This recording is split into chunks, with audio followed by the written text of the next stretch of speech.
everyone. Welcome to another episode of the India InsurTech Podcast.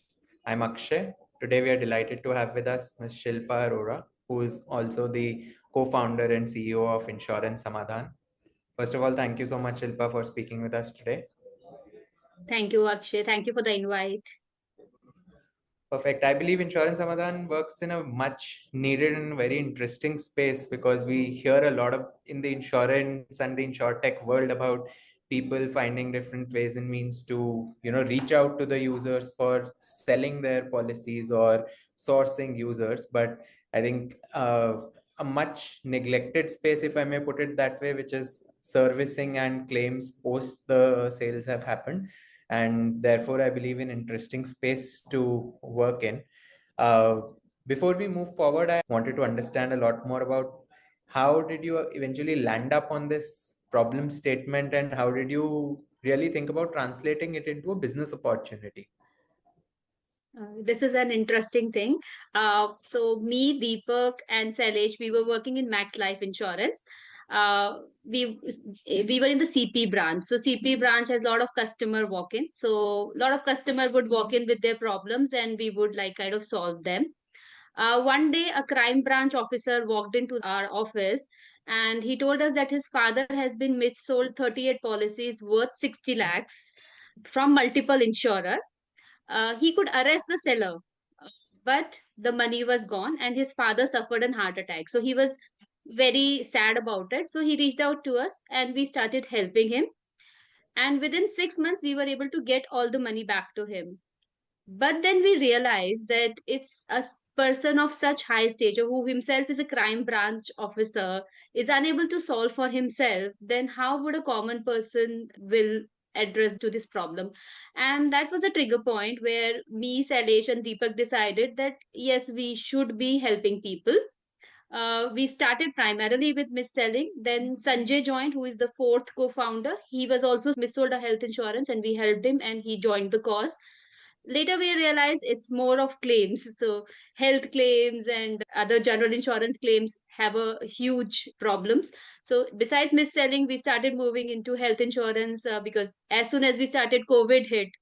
Lot of deaths happened, lot of problems with claims happened, and so we were everywhere. Oh, perfect. And given the insurance business is quite varied in terms of different lines of business that really exist, whether we talk about non-life or even including life insurance, what in your own business, what parts do you see really contribute the most or are dominant for you, and how that trajectory has shaped up for you as an organization? So when we started, it was mis-selling of life insurance that we wanted to cater to. But as I said, COVID happened and then health insurance, a lot of death claims were in the market. So we started solving for them. Now the situation is that 70% of our portfolio is health insurance, claim rejection, delay, short settlement. We see almost 90% of the claims are short settled. So if you apply for 3 lakh of claim, you get about 2.5, 50,000. You don't know on what are the kind of deduction that has happened. So that is our 70% market is there. And then 20-25% would be mis-selling of life insurance, which you see a lot, banking and telecallers. It's always in the news, mis-selling of life insurance. And then there is general insurance where we solve for motor and fire, all those marine. So that is another percentage. All right. Just doubling down a bit more on what you mentioned and some of these aspects you already brought about. In general, when I look around in the country, right, there is in some sense a negative connotation attached with insurance, and it's existed for years and years altogether, and predominantly driven by people being skeptic of whether it'll really be there in the time of need, or someone has faced an issue of mis-selling, as you had articulated, right?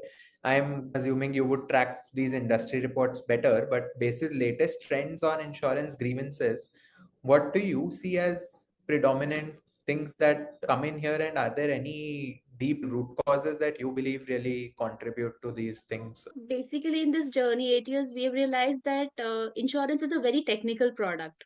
A lot of technical terminologies are used by the insurer, which a layman do not understand.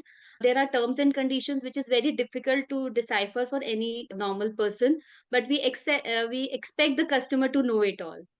The most of the problem occur at the time of claim, which is not at the time of purchase. So you may purchase policy today, but the problem will arise 10 years, 20 years down the line. And at that time, the policyholder is clueless. And we see the major reason is this gap, that the seller is in a hurry to sell.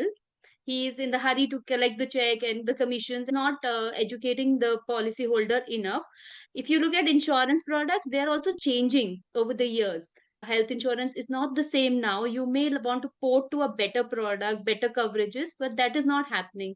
We have seen that it's basically lack of awareness amongst the seller as well as policyholder, and the industry wants the policyholder to be aware, which I feel is very difficult considering the Indian population and the technicalities involved in insurance. And there's non disclosure, which is primarily the reason of claim rejection, because when the seller is selling and the person has a, say, high BP or thyroid, or, they are not putting it in the proposal form. And when at the time of claim, when these things are disclosed, the claims gets rejected. Somewhere the hospitals are also involved, they're overcharging. So there's a scenario where the policy holder is at the center, but there's no protection around him. Got it. You brought about two themes here. One of them specifically with respect to selling. One was mis-selling, where the incentive of the seller is more to quickly close the sale and collect their commission. And the other one is technicality of the product, and therefore a prospective buyer not really understanding what the technicalities are. Interestingly, you seem to have a product or a tool which is called Know Your Policy. How do you think it caters to help a prospective buyer or an already insurance customer to really avoid some of these pitfalls? So actually, we have seen that the root cause is the basic understanding of the product. So in Know Your Policy, we have tried to simplify the product in the policy holder language. So for example, I don't call domiciliary treatment as domiciliary because a person in tier 2, tier 3 may not understand. We say treatment based at home. And we also put the conditions that this is the coverage. So we have identified certain reasons where the claim rejection or short settlement happens. Say example, room rent capping.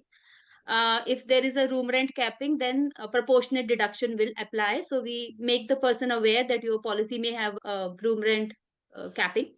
Then there is something called modern treatment. Now today technology, medical technology is advancing. If you see now, robotic surgeries are being used.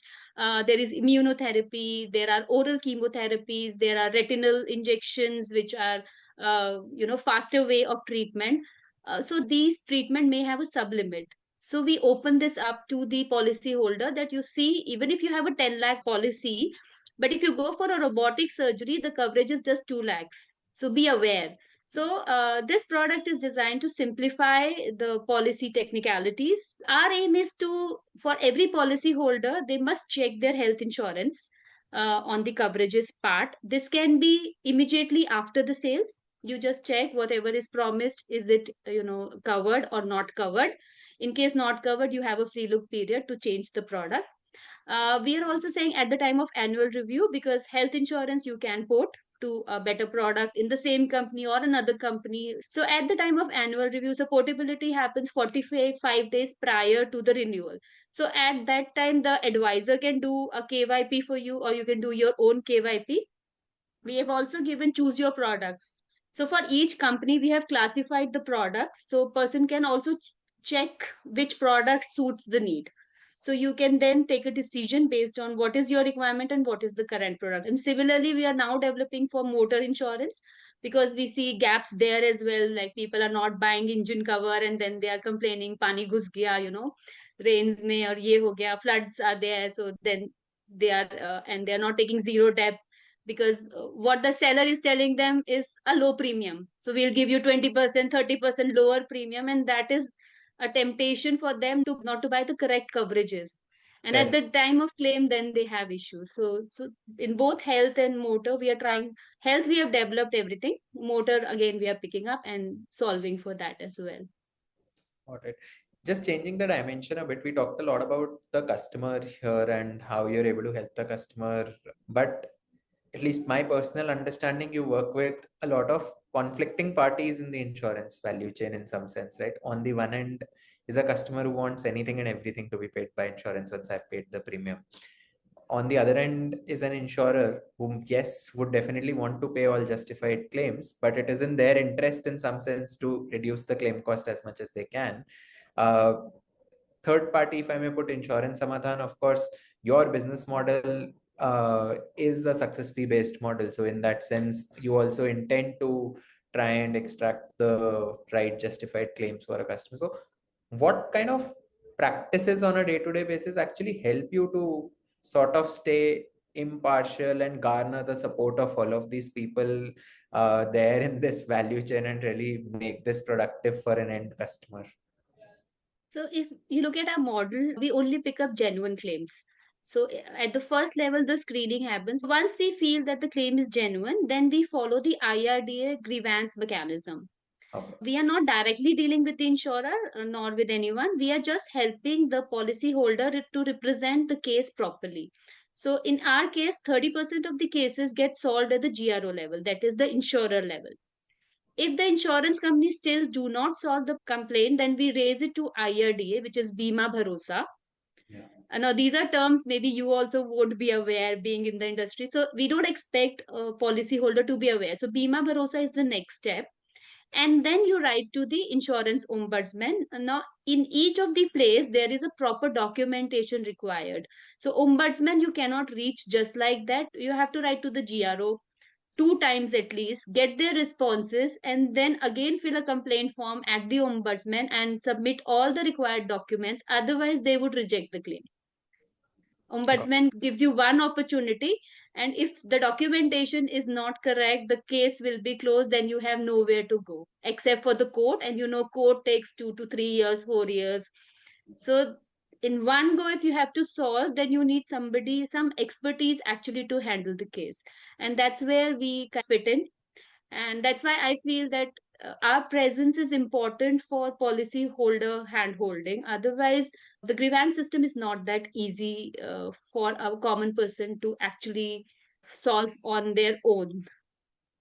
Fair. And since you said there is a good screening process up front to really figure out whether a case even qualifies to be picked up by your team, would you be willing to discuss what proportion of cases typically do you see that are even able to clear the screening upfront and go through your process? So if we get 100 complaints in a day, we register only 5 to 6. So it's very less. 5-6% only actually classify to be genuine claims, and then to the 94-95%, we explain why their case is not genuine. So we go basically by the policy terms and conditions and whatever the IRDA rules and regulations of policyholder protection. Got it. Understood. Looking at the future, a couple of things for Insurance Samadhan in general. More and more as we are moving forward, we're moving with AI coming into everyday world and adding value to different aspects. In your business, what all aspects do you think will potentially materially change as we go along in the next year, couple of years, or what are areas where you're already starting to leverage some of these technologies coming in? So we are using AI ML in our systems where the documents, as I said, in health insurance, 70% of the cases moves automatically. So we read the discharge summary through machine learning, and we read the policy documents, and the draft is also auto generated in 70% of the health cases. 30% may be little more technical where expertise is required, and that's how you scale up. A buyer or an insurance policy holder, instead of only coming to you after they have had a negative claim experience, whether it is a rejection or a delayed settlement and so on and so forth, or a short settlement, they could actually come and understand from you at the time of just registering a claim, or even before for that matter, to At understand. the chase of the policy is what we want. We have an app called Polyfix. You can just park the product there, run the KYP, keep it there so you know whatever is covered. You can also file your claim through the Polyfix app. So we have seen that IRDA report suggests that a second reason after PED non-disclosure is wrong documentation at the time of claim. So we also have the reimbursement filing where we help you file correctly the claim. So if you have a claim, you can file the claim through the Polyfix app. And if then there is a rejection or a short settlement or a delay, then it moves to a grievance mechanism. So everything your policy needs is in the Polyfix app. In Indian scenario, we have also built a situation where a person may not want to declare all the policies to everyone in the family. So he or she has the option to share maybe two policy with the son, two policy with the daughter, and with the wife. So that also we have considered and developed. Interesting. Continuing on the theme of what future plans and what future might hold for Insurance Samadhan, how do you see expansion opportunities for Insurance Samadhan in the next few years? As I said, that we want every policyholder in India to have the app in their mobile so that at the time of claim there is no issue. We also want to work with the government Ayush scheme maybe and decipher that as well. So we are trying to reach to the government as well. We also want to expand to other countries like Southeast Asia and Africa. So we are already in talks with them, Sri Lanka, because the problem is everywhere. So US has the biggest market. It's already proven. We are now looking at this areas where again this problem exists. We have seen the processes are similar and it's solvable. Interesting. And they will come with their own set of processes, regulations around it, and so on and so forth, which would be different and need to be tailored to each geography that you work in. We have studied the markets almost similar. So we have insurance ombudsman all over the world. We have the same process, GRO all over the world and the insurance ombudsman all over the world. So similar, but maybe the terms and condition may differ, which we can easily crack now. Interesting. Very nice. Thank you so much for this conversation today and sharing your thoughts.